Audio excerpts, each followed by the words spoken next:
해안가 작은 마을, 조선시대의 숨결이 짙게 밴 곳. 이곳은 거친 파도 소리와 짭짤한 바닷바람, 그리고 억척스러운 삶의 냄새가 뒤섞인 곳이었다. 이 마을에서 사냥 솜씨 하나는 귀신 같다고 소문난 젊은 사냥꾼 이현, 리현이 살고 있었다. 이현은 날카로운 눈매와 다부진 체격, 그리고 왠지 모를 슬픔이 깃든 미소를 지닌 사내였다. 그의 눈꼬리에는 작은 흉터가 하나 있었는데 어린 시절 멧돼지 사냥을 나섰다가 얻은 영광의 상처였다. 이현은 활과 화살, 덫을 놓는 솜씨가 타의 추종을 불허했다. 짐승의 흔적을 쫓고 바람의 방향을 읽고 덫을 놓는 그의 솜씨는 가히 예술의 경지였다. 하지만 이현은 단순히 짐승만 쫓는 것이 아니었다. 그의 눈은 늘 아름다운 여인들을 향했고 그의 마음속에는 정소희, 중소희라는 이름이 깊이 새겨져 있었다. 소희는 마을 어귀주막 근처에 자리한 기방에서 막 춤과 노래를 배우기 시작한 아리따운 기녀였다. 그녀의 앳된 얼굴에는 발그레한 홍조가 떠올라 있었고 살짝 올라간 눈매와 도톰한 입술은 보는 이의 마음을 설레게 했다. 특히 웃을 때마다 쏙 들어가는 보조개는 이현의 심장을 쿵 내려앉게 만들었다. 하지만 소희는 쉽게 곁을 내주지 않았다. 그녀는 새침하고 도도했으며 뭇 사내들의 구애에도 눈 하나 깜짝하지 않았다. 이현은 그런 소희에게 더욱 애가 탔다. 소희를 향한 이현의 마음은 깊은 밤, 몰래 피어나는 달맞이꽃처럼 은밀하고도 뜨거웠다. 소희 아씨, 오늘 밤 달이 참 밝소.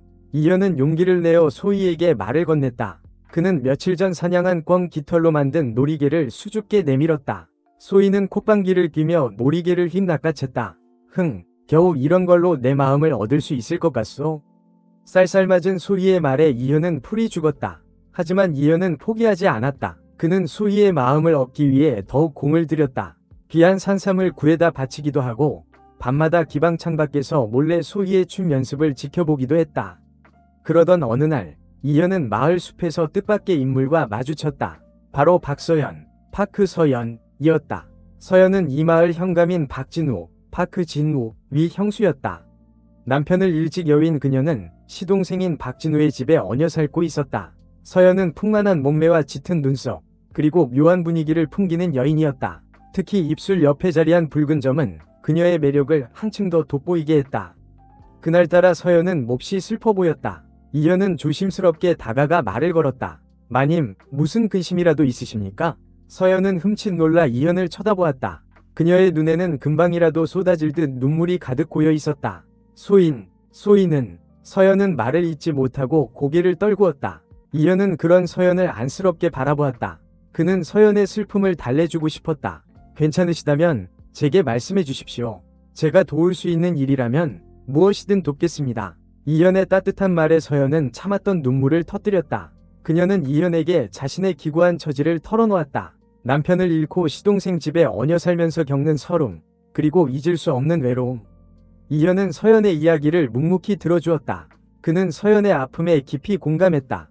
그날 이후 이현과 서연은 종종 숲에서 만났다. 이현은 서연에게 위로가 되어주었고 서연은 이현에게 마음을 열었다. 두 사람 사이에는 묘한 기류가 흘렀다. 어느 깊은 밤, 이현은 여느 때처럼 사냥을 나섰다. 밤 공기는 차가웠고 숲은 짙은 어둠에 잠겨 있었다. 이현은 숨을 죽인 채 짐승의 발자국 소리에 귀를 기울였다. 그때 저 멀리서 희미한 불빛이 보였다. 이현은 조심스럽게 불빛을 향해 다가갔다. 불빛은 작은 오두막에서 새어나오고 있었다. 오두막 안에는 박서연이 술에 취해 엎드려 있었다. 이현은 깜짝 놀라 오두막 안으로 들어갔다. 서연은 술 냄새를 풍기며 횡설수설하고 있었다. 나으리, 왜 저를 이렇게? 서연은 이현을 박진우로 착각하고 있었다. 이현은 당황했지만 이내 서연을 부축했다. 그런데 그때 서연이 이현의 품에 와락 안겨왔다. 그녀의 뜨거운 숨결이 이현의 목덜미에 닿았다. 이현은 온몸이 굳어지는 것을 느꼈다. 나으리, 저를 안아주세요. 서연은 애원하듯 속삭였다. 이현은 갈등했다. 하지만 이성을 잃은 여인의 몸짓은 매혹적이었고 이현은 결국 그 밤 서연과 넘지 말아야 할 선을 넘고 말았다. 다음날 아침 이현은 깨어난 서연의 눈빛에서 당혹스러움과 죄책감을 읽었다. 하지만 놀랍게도 서연은 이현을 원망하지 않았다.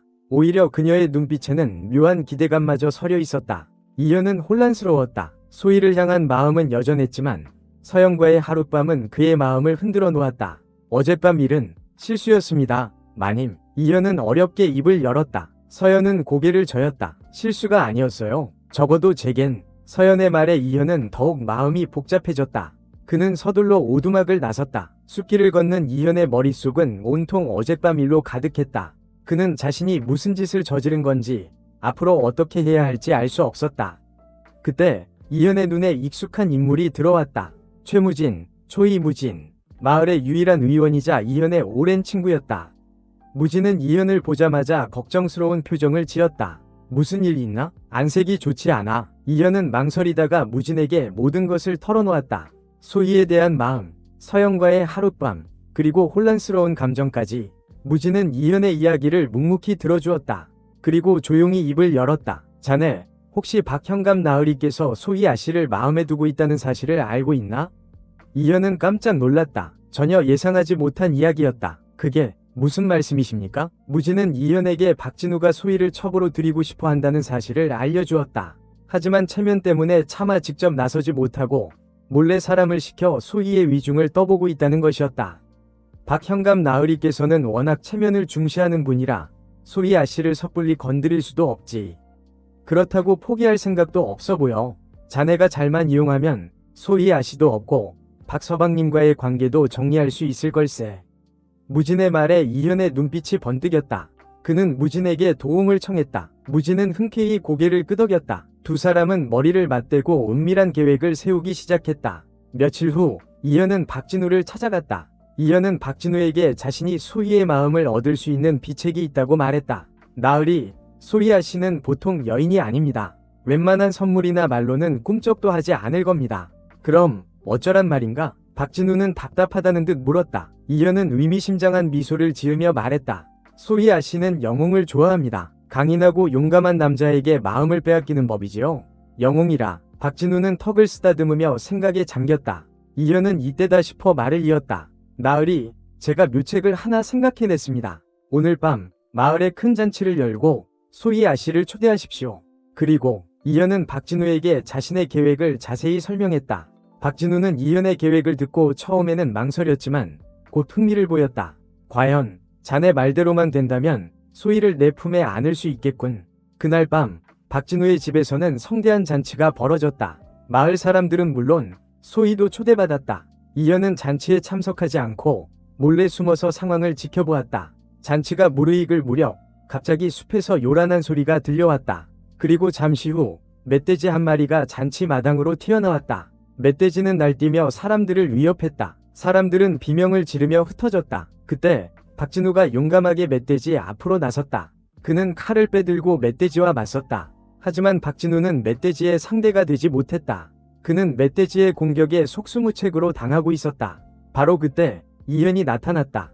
그는 활을 들고 멧돼지를 향해 정확하게 화살을 쏘았다. 화살은 멧돼지의 급소를 명중시켰고 멧돼지는 그 자리에서 쓰러졌다. 사람들은 환호하며 이현을 칭찬했다. 소희도 놀란 눈으로 이현을 바라보았다. 박진우는 이현에게 다가가 고마움을 표시했다. 이현, 자네가 아니었으면 큰일 날 뻔했네. 정말 고맙네. 별 말씀을요. 나으리, 당연히 해야 할 일을 했을 뿐입니다. 이현은 겸손하게 대답했다. 하지만 그의 눈은 소희를 향하고 있었다. 소희는 이현에게 수줍은 미소를 지어 보였다. 사실 이 모든 것은 이현과 무진이 꾸민 일이었다. 이현은 멧돼지를 미리 잡아다 묶어두고 잔치 시간에 맞춰 풀어놓은 것이다. 그리고 박진우에게는 멧돼지가 나타나면 자신이 처리할 테니 용감하게 나서는 척만 하라고 일러두었다. 이 사건 이후 박진우는 소희의 마음을 얻는 데 성공했다. 소희는 박진우의 용감한 모습에 감동받아 그의 청혼을 받아들였다. 하지만 이현은 씁쓸함을 감출 수 없었다. 소희를 얻기 위해 계략을 꾸몄지만 결국 소희는 다른 사람의 품에 안기게 된 것이다. 한편 이현과 박서연의 관계는 더욱 깊어졌다. 이현은 죄책감과 연민, 그리고 묘한 끌림 사이에서 갈등했지만 서연의 곁을 떠나지 못했다. 서연은 이현에게서 위안과 행복을 찾았고 두 사람은 남몰래 만남을 이어갔다. 하지만 두 사람의 관계는 위태로웠다. 박진우의 위심을 사기 시작한 것이다. 박진우는 서연의 행동이 예전과 달라졌음을 눈치챘다. 밤늦게 몰래 외출하는 일이 잦아졌고 표정은 한결 밝아졌지만 어딘가 불안해 보였다. 요즘 형수님의 행실이 수상쩍소. 혹시 밖에서 다른 사내라도 만나고 다니는 건 아닌지. 박진우는 최무진에게 자신의 위심을 털어놓았다. 무진은 짐짓 놀라는 척하며 박진우의 말을 부인했다. 설마요, 나으리. 서방님께서 얼마나 정숙하신 분인데 그런 짓을 하시겠습니까? 하지만 무진은 속으로 이현을 걱정했다. 이현과 서연의 관계가 언제까지 비밀로 유지될 수 있을지 그는 확신할 수 없었다. 어느 날 밤, 이현은 여느 때처럼 서연을 만나기 위해 몰래 박진우의 집을 찾았다. 두 사람은 깊은 포옹을 나누며 서로의 온기를 느꼈다. 현아, 나는 네가 없으면 살 수 없을 것 같아. 서연은 이현의 품에 안겨 떨리는 목소리로 말했다. 이현은 서연의 머리를 쓰다듬으며 그녀를 안심시켰다. 저도 마찬가지입니다, 마님. 하지만 우리는 조심해야 합니다. 박현감 나으리께 들키기라도 하는 날에는. 이현의 말은 끝까지 이어지지 못했다. 갑자기 방문이 벌컥 열리고 박진우가 들이닥쳤기 때문이다.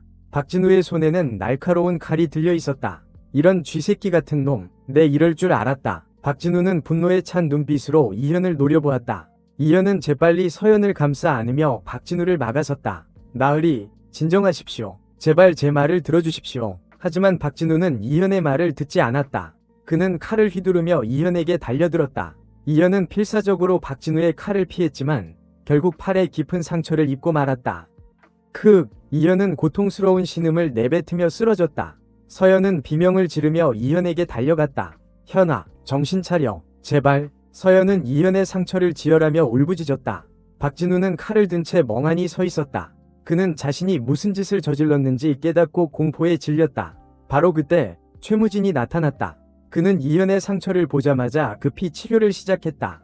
다행히 상처는 깊었지만 생명에는 지장이 없었다. 무진은 박진우에게 이현과 서연의 관계를 설명했다. 그리고 이현이 박진우와 소희를 이어주기 위해 어떤 노력을 했는지도 털어놓았다. 나으리, 이현은 나으리를 위해 위험을 무릅썼습니다. 그런데 나으리께서는. 무진의 말에 박진우는 깊은 후회와 죄책감을 느꼈다.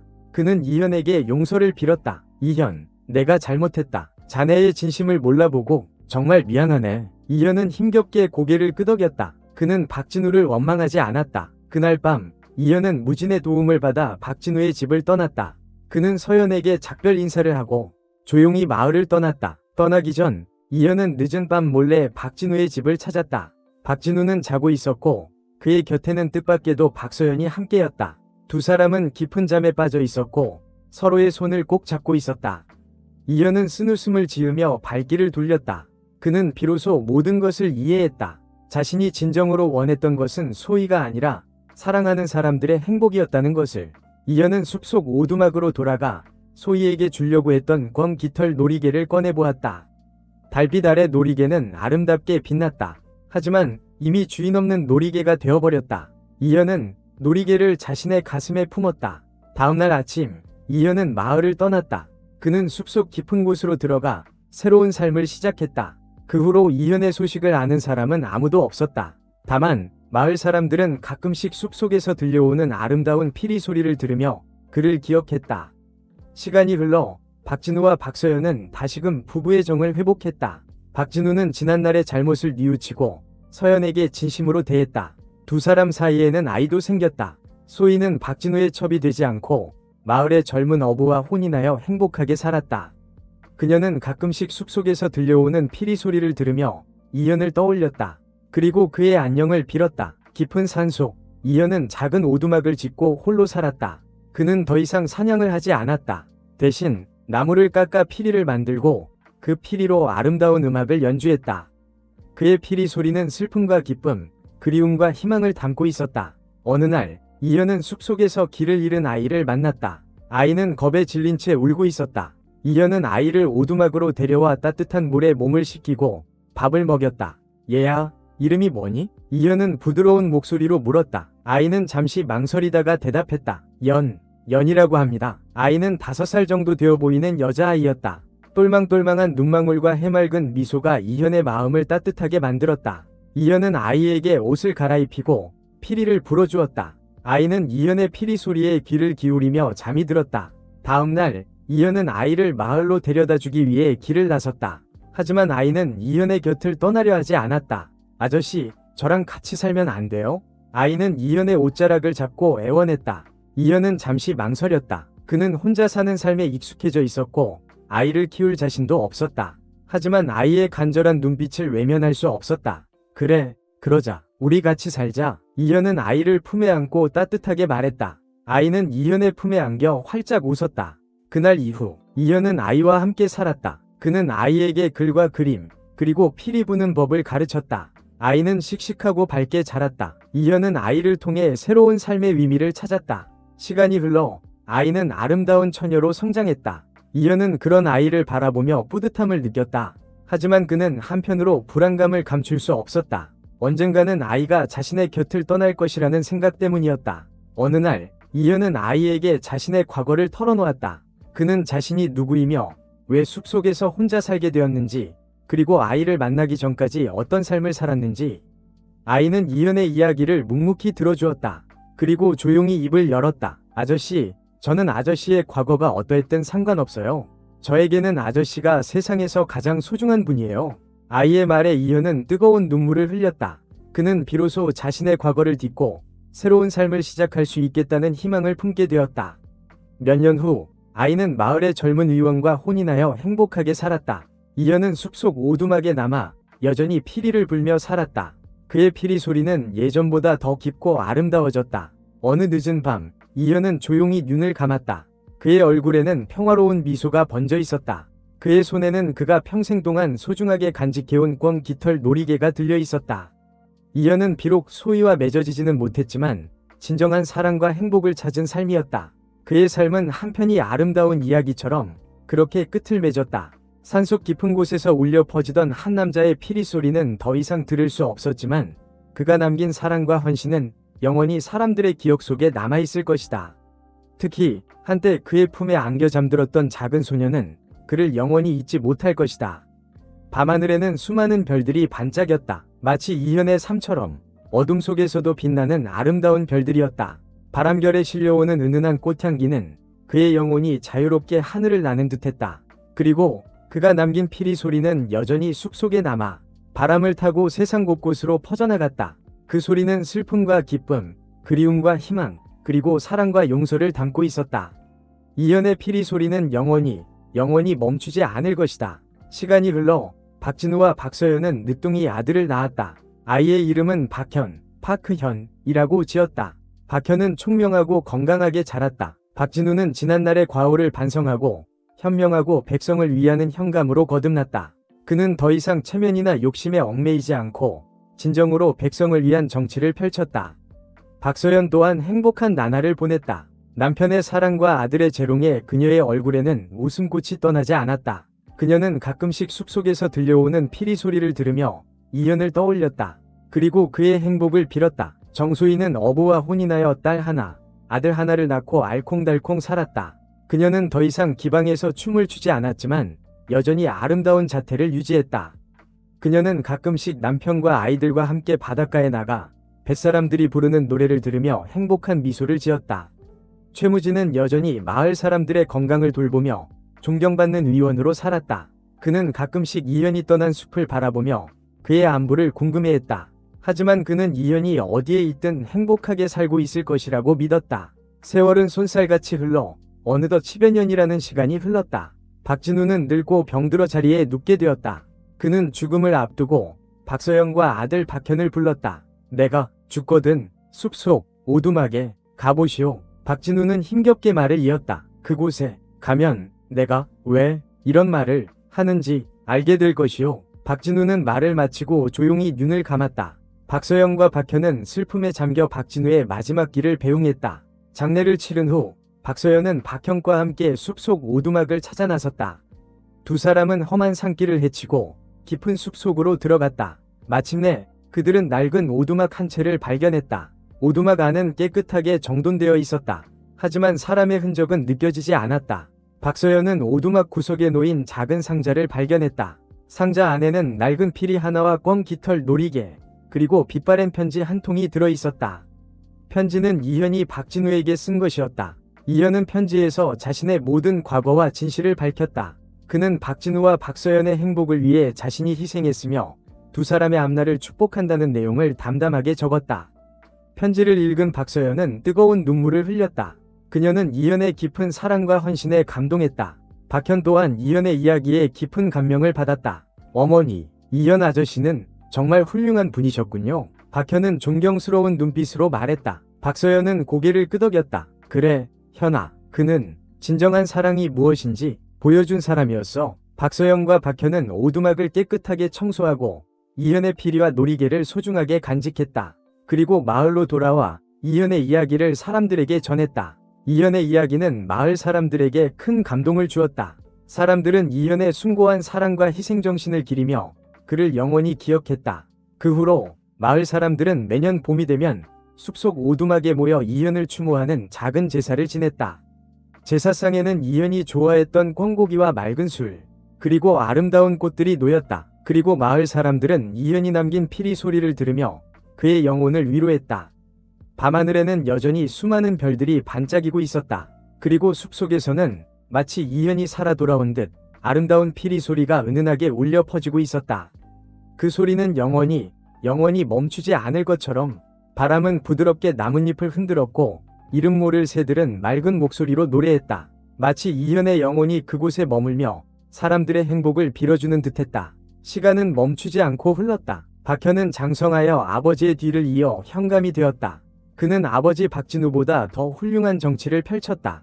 백성들을 위한 선정을 베풀고 억울한 사람이 없도록 공정한 판결을 내렸다. 박서연은 아들 박현을 자랑스럽게 여기며 평화로운 노년을 보냈다. 그녀는 여전히 이현을 잊지 못했지만 그의 사랑을 가슴속 깊이 간직한 채 살아갔다. 정소희는 남편과 함께 어부일을 하며 행복한 가정을 꾸렸다. 그녀의 자녀들은 건강하고 씩씩하게 자랐다. 그녀는 가끔씩 숲속에서 들려오는 피리 소리를 들으며 젊은 시절의 추억을 떠올렸다. 최무진은 늙어 은퇴했지만 여전히 마을 사람들의 존경을 받았다. 그는 박현에게 위술을 가르치고 백성들을 위한 위료 봉사를 계속했다. 어느덧 이현이 세상을 떠난 지도 수십 년의 세월이 흘렀다. 마을 사람들은 여전히 매년 봄이면 숲속 오두막에 모여 이현을 추모했다. 이현의 이야기는 전설처럼 전해져 내려왔고 그의 피리 소리는 사람들의 마음속에 영원히 살아 숨쉬었다. 어느 해 봄, 박현은 숲속 오두막에서 특별한 제사를 준비했다. 그는 이현의 피리를 들고 직접 연주하기 시작했다. 서툴지만 진심이 담긴 연주였다. 피리 소리는 숲속 가득 울려 퍼졌다. 마치 이현이 살아 돌아와 연주하는 듯 아름답고 감동적인 선율이었다. 마을 사람들은 눈을 감고 피리 소리에 귀를 기울였다. 그들의 마음속에는 이현에 대한 그리움과 존경심이 가득했다. 그때 하늘에서 맑은 빛이 쏟아져 내렸다. 빛은 오두막 주변을 감싸 안으며 따뜻하고 신비로운 분위기를 자아냈다. 사람들은 놀란 눈으로 하늘을 바라보았다. 빛 속에서 이현의 모습이 나타났다. 그는 젊은 시절의 모습 그대로 환한 미소를 짓고 있었다. 이현은 손짓으로 사람들에게 인사를 하고 천천히 하늘로 올라갔다. 이현 아저씨, 어린 시절 이현의 품에 안겨 잠들었던 연희는 이제 할머니가 되어 눈물을 글썽이며 이현을 불렀다. 다른 사람들도 모두 눈물을 흘리며 이현의 마지막 모습을 지켜보았다. 이현은 하늘 높이 올라가 작은 별이 되었다. 그 별은 밤하늘에서 가장 밝게 빛나며 마을 사람들을 비추었다. 사람들은 그 별을 보며 이현의 사랑과 희생을 영원히 기억할 것이다.